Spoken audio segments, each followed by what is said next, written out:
लेकिन राजनीतिक पार्टियों में ये जो कल्चर शुरू हो गया है वोट के लिए, उस पर चिंता जताई है और चुनाव आयोग से भी कहा है कि आप ही कानून क्यों नहीं लेकर आते। बताइए ये सही है क्या? कई राज्य जो है वो कर्ज में डूब गए हैं। हमारे साथ सूर्यकांत धस्माना जी जुड़ गए हैं, कांग्रेस के प्रवक्ता, और अमिताभ कुंडू जी भी हैं, अर्थशास्त्री। सूर्यकांत जी, आप चूंकि अभी अभी जुड़े हैं, इसीलिए आप सबसे पहले हम आपसे ओपनिंग रिमार्क्स लेना चाहेंगे कि आज सुप्रीम कोर्ट ने चिंता जताई है और इस पर सख्त टिप्पणी की है कि ये फ्री की पॉलिटिक्स क्यों हो।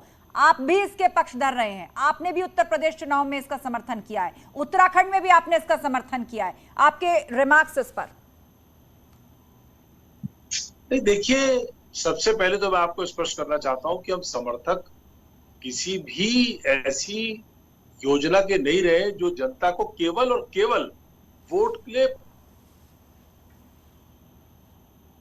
जब से आजाद हुआ तब से लेके अब तक अलग अलग वर्गों का, जिनको सहायता की आवश्यकता हो, जिनको मदद की आवश्यकता हो, जिनको अनुदान की आवश्यकता हो, उनको हमेशा मदद करी, जिनको सब्सिडी की आवश्यकता हो उनको मदद करी। लेकिन फ्री जो आप कह रहे हैं, और जो अभी एक नया जुमला शुरू हुआ है, फ्री की रेवड़ियां, अब मैं पूछना चाहता हूँ फ्री की रेवड़ियां कौन सी है? ये गरीब लोगों को सुप्रीम कोर्ट तो कह रहा है ये वही योजनाएं हैं और वही राजनीतिक वादे हैं जो पॉलिटिकल पार्टीज चुनाव से पहले करती हैं, सत्ता में आती हैं तो टैक्स पेयर मनी से उसे पूरा भी करती हैं। क्योंकि आपने भी उत्तर प्रदेश के अंदर लड़कियों को स्कूटी देने की बात कही थी, उत्तराखंड में फ्री बिजली की वकालत आज भी कर रहे थे जब चुनाव लड़ रहे थे, और अब आप कह रहे हैं कि आजाद भारत के इतिहास में बताइए हमने सिर्फ जरूरतों की मदद की है। तो यहाँ हर सियासी दल यही कह रहा है कि हमने जरूरतों की मदद की है, लेकिन चिंता इस बात की है कि टैक्स पेयर के मनी का इस्तेमाल कैसे होना चाहिए। नई सड़क बनने पर, नए फ्लाईओवर बनने पर, नए स्कूल, नए अस्पताल, या फिर उस टैक्स पेयर मनी का इस्तेमाल आप चुनावी वायदों को पूरा करने में करें। तो ये वोटों को साधने का एक नया हथियार बन गया, एक ट्रेंड बन गया है। अमिताभ कुंडू उस पर प्रकाश डालेंगे, अर्थशास्त्री हमारे साथ है। अमिताभ जी, आप आसान भाषा में, मैं आऊंगी सूर्यकांत जी आपके पास, एक कमेंट हम अर्थशास्त्री से भी ले लेते हैं। मैं आ रही हूं आपके पास। अमिताभ कुंडू जी, आसान भाषा में और 30 सेकंड में हमारे दर्शकों को समझाइए कि अर्थव्यवस्था पर ये फ्री बीज पॉलिटिक्स या ये जो फ्री की रेवड़ियों वाला कल्चर है ये किस तरह बोझ है और कई राज्य कैसे मुश्किल में फंस चुके हैं, कर्ज के बोझ तले दब चुके हैं।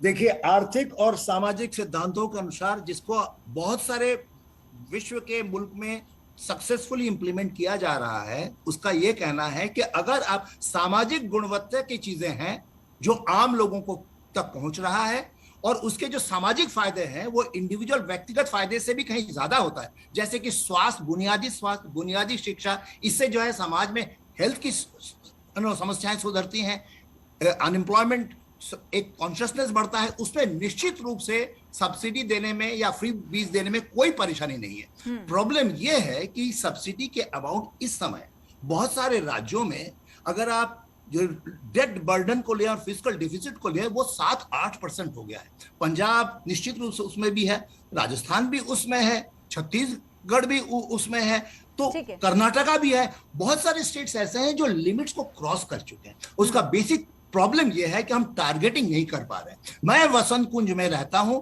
मेरे साथ में 10 ऐसे हाउस होल्ड हैं जिनके पास ऑन एन एवरेज वसंत कुंज में 3 गाड़ियों से थोड़ा कम है, लेकिन 4-5 महीने में साल का, जहां पर बिजली की डिमांड बहुत ज्यादा नहीं होती, उन्हें मुफ्त में मिलता है। मुझे समझ में नहीं आता कि टारगेटिंग जरूर कीजिए, पोरर सेक्शन पर कीजिए और बिल्कुल बेसिक बुनियादी सामाजिक गुणवत्ता की चीज है उस पर कीजिए, लेकिन ये मिडिल क्लास और अपर क्लास पर सब्सिडी जो जा रहा है उसकी वजह से जो स्टेट में क्राइसिस हो रहा है, 5-6 राज्य तो बिल्कुल खतरे के लिमिट के कहीं आगे जा चुके हैं। उस पर निश्चित रूप से हमें चिंतन करनी पड़ेगी।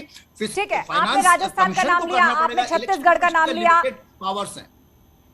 सूर्यकांत धस्माना जी, जवाब दीजिए। 4 से 5 स्टेट ऐसे अर्थशास्त्री मान रहे हैं कि जो अब खतरे के निशान से नीचे पहुंच चुके हैं, अर्थव्यवस्था लगभग चौपट होने की कगार पर है और उसके बड़ा रोल प्ले जो कर रहा है वो यही फ्री की रेवड़ियां कर रही हैं, कुछ नया नहीं कर पा रहे, जो है वो भी गंवा रहे हैं। तौर पे मैं इस बात से सहमत हूं। देखिए, कांग्रेस की अगर आप नीतियों पर अगर आप नजर डालेंगे, कांग्रेस ने मनरेगा जैसी क्रांतिकारी योजना पूरे देश में, पूरी दुनिया में उसका उदाहरण नहीं मिलता है, इतने बड़े पैमाने पर ग्रामीण रोजगार के लिए जो मनरेगा का काम किया, कांग्रेस ने जो गरीब लोगों को, चाहे वो गैस में सब्सिडी हो, चाहे वो पेट्रोलियम पदार्थों में सब्सिडी हो, वो लंबे समय तक वो लोगों को देने का काम किया। आपने उनको छीन लिया, ये रेवड़ियां वो फ्री की होती हैं जो आप चुनाव के हिसाब से आप लोगों को कहो कि 80 करोड़ लोगों को हम भोजन बांट रहे हैं, हम खाना दे रहे हैं।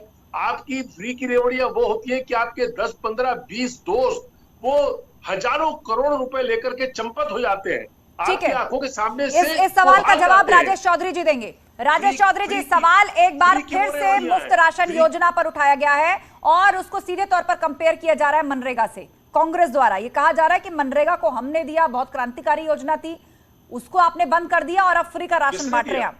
आज भी चला रहे हैं, देश में नारा दिया था गरीबी हटाओ, प्रधानमंत्री से विड्रॉ करें, दुनिया से चले गए, राजीव गांधी दुनिया से चले गए और पीवी नरसिंह राव की सरकार देगी। उसके बाद ठीक है सूर्यकांत जी, आपका मतलब है कि हाशिए पर डाल दिया गया। ठीक है राजेश चौधरी, कांग्रेस की तो बीती रही है, कांग्रेस तो पूंजीपतियों के लिए काम करने वाली पार्टी है। गरीब की कोई योजना इनके पसंद नहीं आती, तभी तो ये हाल हो रहा है इनका। दूसरी बात, अब हमारे आम आदमी पार्टी के मित्र बड़ा प्रवचन कर रहे थे, मैं इनसे पूछना चाहता हूँ, बच्चों की कसम खाते थे वो। केजरीवाल कहते थे गाड़ी नहीं लूंगा, बंगला नहीं लूंगा, तनख्वाह नहीं लूंगा, सरकारी कोई सुविधा नहीं लूंगा। उनसे ज्यादा डबल करेक्टर देश की राजनीति में कोई दूसरा व्यक्ति है क्या? कितने बड़े बंगले में आज रहते हैं, कई करोड़ रुपया तो बंगले के मेंटेनेंस में वो खर्च कर दे रहे हैं। तो यहाँ पे गरीब की बात कर रहे हैं, प्रवचन की बात कर रहे हैं। ये दोहरे आप बिल लेके आइए कि देश भर के सांसदों और विधायकों को पेंशन नहीं मिलेगी। बोला नहीं, आप बिल लेकर आइए कि जो मुफ्त की सेवाएं सांसद विधायक को मिलती है वो नहीं मिलेगी, तनख्वाह नहीं लेंगे, सुरक्षा नहीं लेंगे। आप सबसे ज्यादा संख्या में है इस समय देश में। ये दो आप लेके आइए ना, सदन में बिल लेके आइए, हम समर्थन करेंगे आपका। आप मलाई खाएंगे और जनता को आप कहेंगे फ्री, बीज वाली बात। आप खुद तो रेवड़ी खाएंगे, आप कहेंगे जनता को फ्री मिल रही है। पर कसम नहीं खाएंगे, जैसे अरविंद केजरीवाल कसम खाते हैं कि सरकारी कोई सुविधा नहीं लूंगा और सबसे ज्यादा सुविधा वही लेते हैं। बेईमान राजनेता वही है, सबसे ज्यादा भ्रष्टाचारी। ठीक है वंशराज दुबे 20 सेकंड में इसका जवाब दीजिए, फिर अनुराग भदौरिया के पास जा रही हूँ मैं। देखिए आस्था कितना दुर्भाग्यपूर्ण है, दोहरा चरित्र है। मुझे लगता है सबसे पहले सुबह उठ के आईना देखना चाहिए इस भाजपा प्रवक्ता को। नीरव मोदी को 11,400 करोड़ रुपए कर्जा दे देते हैं, विजय माल्या को 9,000 करोड़ का कर्जा दे देते हैं, फसल बीमा योजना में 16,000 करोड़ का घोटाला हो जाता है, अडानी थर्मल पावर प्लांट में 50,000 करोड़ का घोटाला हो जाता है। पूरे देश में 11 लाख करोड़ रुपए पूंजीपतियों को माफ करने वाली भारतीय जनता पार्टी छाती पीटने गरीबों के नाम पे कि गरीबों को 300 बिजली कैसे मिल रही है, गरीब के बच्चों को अच्छी शिक्षा कैसे मिल रही है, गरीब के घर में अच्छे इलाज कैसे हो रहा है। दरअसल दिक्कत इनकी अच्छी बात की है। इनके एक एक करके बोलिए आप दोनों। जो लाखों करोड़ रुपए लूट कर यहाँ से देश से। ठीक है, आरोप के जवाब में एक और आरोप वंशराज आपने लगा दिया, आरोप के जवाब में एक और आरोप लगा दिया, सवाल का जवाब आप नहीं दे रहे। आप दोनों रुक जाइए। अनुराग भदौरिया जी, विरोध इस बात का सिर्फ इसलिए क्योंकि प्रधानमंत्री मोदी ने थोड़े दिनों पहले इस बात का जिक्र किया था और कहा था कि देश के युवाओं को खास तौर पर ऐसे राजनीतिक दलों और पार्टियों से बचना चाहिए जो फ्री की रेवड़ी कल्चर राजनीति में लेकर के आए हैं। ये देश के लिए घातक है। जो लोग फ्री में देने का वादा करते हैं वो नए हाईवेज नहीं बनाते, नई सड़क नहीं बनाते। सही उन्होंने कहा कि फ्री में रेवड़ियां एकदम नहीं बांटनी चाहिए और जो सरकार ऐसा करती है उस सरकार को तो जनता को उखाड़ के फेंक देना चाहिए। क्योंकि भारतीय जनता पार्टी की सरकार में ही फ्री की रेवड़ियां किसको बोलते हैं मैं बताता हूं।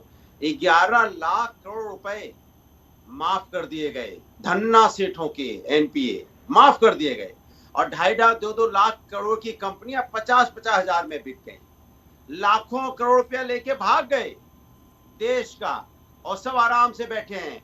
फिल्म एक्ट्रेस खोज लेती है उनको जाके लंदन में, लेकिन हमारे यहाँ की सरकार नहीं खोज पाती उनको। ये तो बड़ी कमाल की बात है, फिल्म एक्ट्रेस खोज ले रही, सरकार नहीं खोज पा रही है। इनको बोलते हैं फ्री की रेवड़ियां, जो हमारे देश का पैसा लेके भाग जाते हैं। लेकिन जो मजबूर हैं, परेशान हैं, गरीब हैं, उन्हें अगर मुफ्त शिक्षा मिलती है, मुफ्त हम उनको लैपटॉप देने की बात करते हैं, उनकी एजुकेशन फ्री करने की बात करते हैं, उनको हम यहाँ साइकिल देने की बात करते हैं या उनकी हम कोई मदद करने की बात करते हैं, तो ये फ्री की रेवड़ियां नहीं होती है। ये उस जो डिप्राइव क्लास उसको पैर पे खड़े करने की बात करते हैं और हमने करके दिखाया है। और जहां तक एक्सप्रेस वे की बात है, समाजवादियों ने एक्सप्रेस वे बनाया सबसे पहले, लैपटॉप हमने दिया, यहाँ मेट्रो हमने ही बनाई, 100 डायल हमने ही यहाँ मजबूत किया पुलिस सिस्टम को, महिला सुरक्षा के लिए